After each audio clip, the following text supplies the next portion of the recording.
Bonjour, ici Viviane pour actualité-dvd.com et aujourd'hui je vais vous parler de la mini-série Dr. Thorne sur DVD.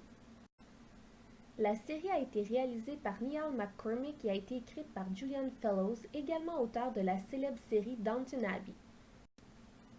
Elle met en vedette Tom Hollander, Rebecca Front, Richard McCabe, Alison Brie et Ian McShane et est distribuée par Anchor Bay Entertainment. Le DVD est en vente depuis le 18 octobre 2016. La mini-série Dr. Thorne est basée sur un roman du même titre écrit par Anthony Trollope paru en 1858. Elle raconte l'histoire d'une jeune femme nommée Mary, pauvre et dont les parents sont inconnus, qui grandit sous la tutelle de son oncle, le Dr. Thorne. Mary grandit auprès d'une famille fortunée, les Gresham. L'héritier de la famille et Mary sont amoureux et souhaitent se marier. Malheureusement, comme Mary n'a pas d'argent, la famille Gresham s'oppose à ce mariage et feront tout pour éloigner les jeunes tourtereaux.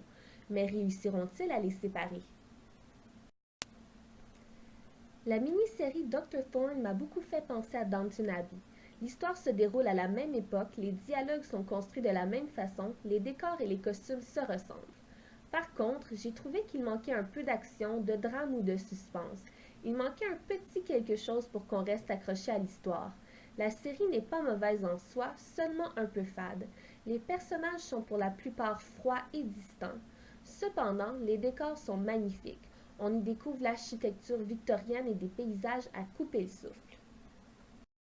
Cette mini-série de 4 épisodes n'était pas mauvaise en soi, mais elle était un peu trop lente à mon goût. Le DVD est disponible en anglais 5.1 seulement, avec sous-titres anglais et espagnol. Le format de l'image est panoramique. Le DVD comprend plusieurs suppléments, dont la revue de tournage de la série, un documentaire sur l'adaptation du livre et 4 différents suppléments qui traitent des différents personnages de la série. En résumé, la mini-série Dr. Thorne est fidèle à son auteur. Quoique un peu lente et fade, ce n'est pas une mauvaise série. Elle est divertissante et légère et saura plaire aux passionnés des séries et films qui se déroulent à l'époque victorienne. C'était Viviane, merci et bon visionnement!